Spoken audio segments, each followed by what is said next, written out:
Ya, selamat datang kembali dalam TM 4020, perolehan hidrokarbon non-konvensional oleh Profesor Dodi Abdasah dan saya Bilal Maidika Aslam. Pada segmen kali ini kita akan mempelajari mengenai proses pembentukan batu bara dan coal gas serta ranking batu bara. Jadi proses pembentukan batu bara dan coal gas ini merupakan dasar yang kalian perlu pelajari dalam reservoir gas metana batu bara, dan ranking batu bara sendiri nantinya akan menentukan kualitas reservoir gas metana batu bara itu. Baik, jadi kita mulai dengan definisi gas metana batu bara. Jadi gas metana batu bara kita singkat sebagai GMB atau lebih lazim dikenal sebagai coal bed methane atau CBM, adalah gas alam yang tersimpan pada sisipan batu bara dengan komposisi utama metana atau CH4. Jadi di sini kita bisa lihat ini adalah sisipan batu bara. Nah, ini biasanya juga menjadi objek dari pertambangan batu bara itu sendiri. Jadi gas metana batu bara itu adalah gas metan yang terkandung di dalam lapisan batu bara ini. Dan gas ini terwujud sebenarnya dengan bersamaan saat proses pembentukan batu bara. Jadi semenjak batu bara itu ada, di dalamnya juga terkandung gas metana batu bara. Dan mengapa ada gas yang terjebak di sini? Gas ini ada karena dalam proses sedimentasi adanya air yang menjadi agen sedimentasi, dan air itu memberikan tekanan ke dalam gas yang ada di dalam pori-pori batu bara ini sehingga dia terjebak. Nah, di sini kita bisa lihat ketika tekanan air ini tinggi, gas akan berada di dalam batu bara, dan begitu tekanannya menurun, baru gas itu bisa dilepaskan dan akhirnya dapat diproduksikan melalui sumur-sumur ini. Ya, lalu kemudian kita perlu tahu apa mekanisme penyimpanan gas pada batu bara itu. Nah, di sini ada dua sistem yang menjadi mekanisme penyimpanan batu bara. Yang pertama adalah makropor dan yang kedua adalah mikropor. Nah, kedua sistem ini saling terhubung sehingga kita sebut juga sebagai sistem dual porosity dalam formasi batu bara. Nah, makropor ini adalah sistem klits. Jadi di dalam batu bara ini terdapat seperti celah-celah begitu. Untuk celah yang paralel terhadap bedding kita sebut sebagai face clit, dan yang berlawanan arah perpendikular terhadap bedding kita sebut sebagai butt clit. Nah, makropor ini memiliki diameter sekitar 2 mikrometer sampai 25 mikrometer. Dan selain dari klit itu sendiri juga bisa terbentuk juga rekahan alami yang terjadi selama proses geologi dari batu bara ini. Kemudian yang kedua adalah mikropor. Jadi di dalam sini adalah pori-pori yang berada di dalam matriks batu bara, dan di sini tersimpan gas dalam kondisi terabsorpsi. Jadi berada di seluruh permukaan pori-pori ini. Nah, itu. Diameter dari mikropor ini sangat kecil, yaitu sekitar 1 nanometer saja. Jadi bisa dibayangkan betapa kecilnya. Dan gas ini terjebak secara hidrodinamik pada mikropor. Jadi dia berada dalam fase gas bebas di dalam pori klit, dan dia terabsorpsi, artinya dia tersimpan dalam permukaan ini pada kondisi mikropor. Nah, jadi bisa kita bayangkan mengapa reservoir gas metana batu bara adalah reservoir gas yang baik. Ini adalah ilustrasi kapasitas penyimpanan gas pada matriks batu bara. Ya, kita bisa lihat kalau kita buka gitu ya matriks dari batu bara itu sendiri, surface areanya itu bisa seluas seperti satu lapangan bola, yaitu 2150 sampai 3150 square feet per gram. Jadi dengan satuan volume yang sama antara reservoir gas konvensional dengan coal bed methane atau gas metana batu bara, dia bisa menyimpan hingga 3 sampai 4 kalinya. Jadi karena banyaknya gas yang tersimpan dalam permukaan dari matriks batu bara itu sendiri. Ya, selanjutnya dari hal tersebut kita bisa rangkum karakteristik reservoir gas metana batu bara. Ya. Yang pertama adalah gas metana terbentuk secara in situ, artinya dia terbentuk bersamaan dengan batu bara. Sehingga di sini batu bara adalah source rock sekaligus menjadi reservoir gas itu sendiri. Ya, hal ini berlawan dengan yang konvensional gas di mana dia membutuhkan migrasi dari source rock. Baik.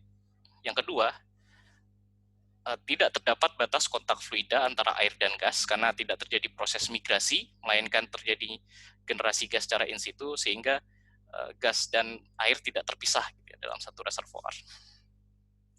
Dan yang ketiga, batas reservoir tidak mengikuti struktur, misalnya seperti anticline, melainkan sesuai pelamparan formasi batu bara. Hal ini karena proses trapping dari gas itu sendiri tidak mengikuti proses seperti gravitasi atau tekanan hidrodinamik, melainkan dari proses absorpsi, sehingga tidak membutuhkan struktur penjebak yang khusus.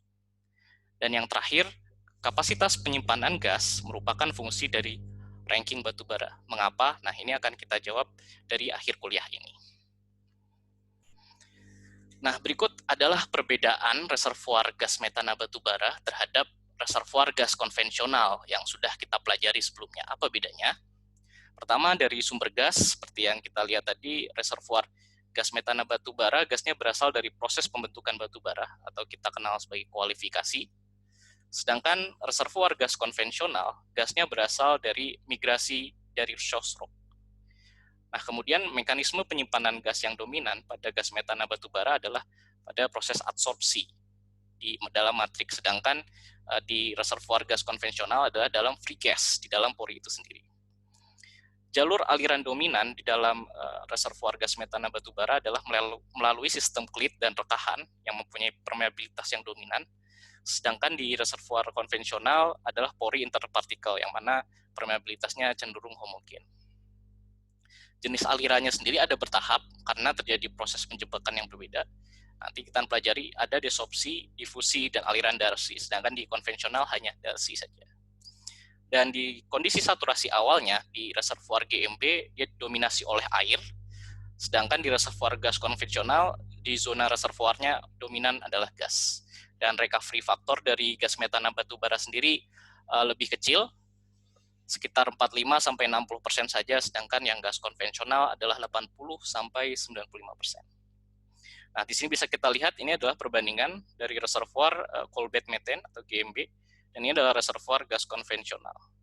Nah, karena tadi kondisi saturasi awalnya adalah air, maka begitu diproduksi untuk reservoir gas metana batu bara, dia membutuhkan produksi air terlebih dahulu dari rate yang tinggi.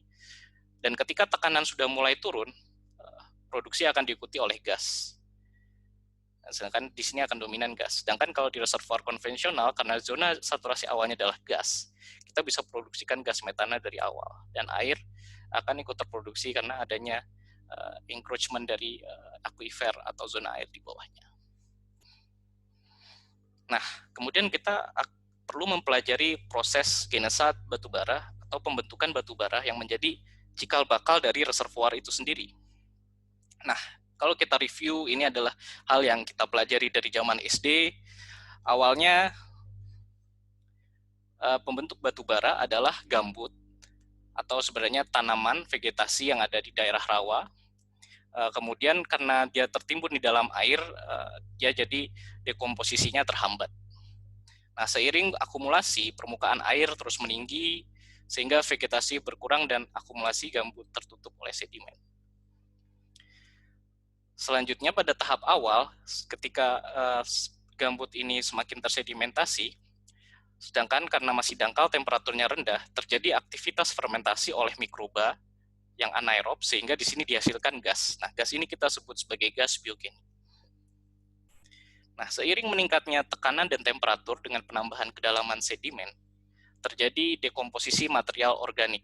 Nah, dari dekomposisi ini terjadi perengkahan, sehingga terbentuk juga gas, namun kita sebut kali ini adalah gas termogenik karena ini dihasilkan dari dekomposisi oleh temperatur.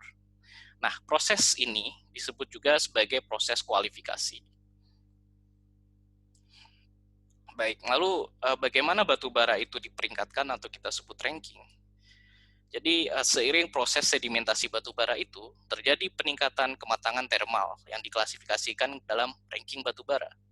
Nah, jadi seiring dengan peningkatan ranking tersebut, volume gas metana yang dihasilkan meningkat seiring proses kematangan yang terjadi. Jadi di sini kita bisa lihat bahwa prekursor dari pembentuk batu bara itu adalah gambut yang merupakan ranking paling rendah. Kemudian makin tinggi adalah lignit, subbitumen, bitumen, antrasit, dan paling tinggi adalah grafit. Berikut adalah penampakan fisik dari masing-masing batu bara berdasarkan rankingnya. Kita bisa lihat, perhatikan perbedaan sifat fisik dari tiap sampel batu bara itu. Nah, tiap ranking batubara ini memiliki perbedaan dari warna. Bagaimana kita lihat, makin tinggi rankingnya dia makin terlihat hitam dan mengkilat. Densitas semakin tinggi semakin ringan. Tekstur, heating value, komposisi, dan vitrinate reflectance. Apa itu? Nah, di sini kita lihat berikut adalah diagram dari ranking batubara yang diurutkan berdasar kedalaman, dan ini adalah properties yang membedakan dari tiap-tiap ranking itu. Jadi di sini ada vitrinate reflectance, calorific value, atau kita sebut juga sebagai heating value. Ini adalah kandungan karbon, kandungan hidrogen, volatile matter, dan juga kandungan kelembapan atau moisture content. Nah, untuk ranking ini sendiri biasanya adalah dibedakan berdasarkan vitrinate reflectance. Meskipun kita lihat juga terdapat perbedaan ranking, selain dari vitrinate reflectance yang makin tinggi untuk ranking yang makin besar, tapi juga ada perbedaan dari kandungan karbon yang makin meninggi dan hidrogen yang makin menurun, serta moisture yang juga makin menurun. Namun di sini vitrinate reflectance lebih umum, karena di sini kita bisa ukur juga di laboratorium. Dan kemudian kita bisa lihat dari kondisi dangkal pada temperatur di bawah 50 derajat Celcius, di sini proses yang lebih dominan adalah proses mikrobial yang dia menghasilkan CH4 dan juga karbon dioksida. Dan ini adalah volume relatif gas yang dihasilkan. Sedangkan pada temperatur yang lebih tinggi atau di kedalaman yang lebih dalam, di 100 sampai 200 derajat Celcius, ini terjadi perengkahan termal dari hidrokarbon rantai panjang yang menghasilkan CH4 dengan volume yang lebih besar. Jadi di sini adalah proses yang termogenik, sedangkan di sini adalah proses biogenik. Mengapa di sini tidak terbentuk gas lagi? Karena sumber karbon sudah habis dalam dekomposisi. Nah, jadi kita lihat yang menjadi target kita adalah ranking batubara pada kondisi ini yang menghasilkan gas yang relatif lebih banyak, atau bisa juga dari proses biogenik, karena di sini yang mengandung metana terbesar. Baik, lalu dari yang kita pelajari, mengapa kita perlu mengetahui ranking batubara dalam kegiatan eksplorasi dan produksi gas metana batubara? Yang pertama adalah ini diperlukan untuk perkiraan potensi sumber daya gas metana batubara dan persebarannya. Di sini kita bisa lihat ini adalah peta kontur ranking. Jadi warna hitam ini adalah ranking flow volatile bituminous yang merupakan ranking yang paling tinggi, sedangkan makin ke bawah sini konturnya makin keluar adalah subbituminous yang lebih rendah. Nah, di sini kita bisa lihat dari hasil identifikasi ranking batubara berdasar peta kontur ini, di sini kita juga bisa petakan gitu ya. Bagaimana perkiraan kandungan gas di dalam target formasi batubara kita, sehingga tentunya kita akan mencari atau membor atau memproduksikan daerah yang kandungan gasnya paling tinggi. Nah, kemudian peta kontur ini akan juga menjadi konsep kita dalam eksplorasi. Apakah kita mencari biogenic play, yaitu gas yang relatif dihasilkan oleh ranking yang lebih rendah, atau kita target thermogenic play, karena dari dua jenis konsep eksplorasi ini tentunya target ranking batubara yang akan kita cari akan sangat berbeda, dan itu akan menentukan rencana pengembangan selanjutnya dalam lapangan gas metana batubara.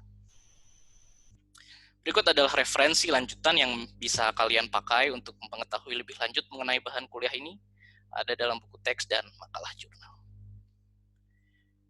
Ya, demikian yang bisa saya sampaikan pada segmen ini, dan stay tune untuk segmen berikutnya.